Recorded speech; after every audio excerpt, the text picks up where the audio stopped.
নমস্কার। যে কোনো রোগ থেকে মুক্তির একমাত্র উপায় ফাইবারযুক্ত খাবার খান, চাবিয়ে চাবিয়ে চাবিয়ে খান। খাওয়ার 1 ঘন্টা আগে পিছিয়ে জল খাবেন না। জল খেলে পাখিদের মতো জল চুষে চুষে খান। আপনি আপনার শরীরের যে কোনো রোগ থেকে মুক্ত হতে বাধ্য। পৃথিবীর কোনো শক্তি নেই এই ফর্মুলা অ্যাপ্লাই করলে যে আপনাকে রোগাগ্রস্ত করে দীর্ঘদিন রেখে দিতে পারে।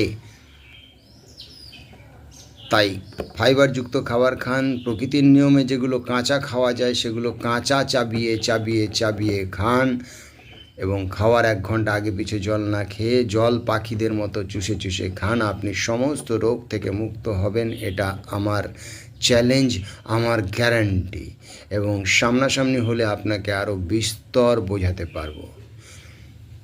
তাই অনুরোধ করব, নিয়মটা করে দেখুন। আপনি ভালো থাকবেন, আপনার পরিবার সুস্থ।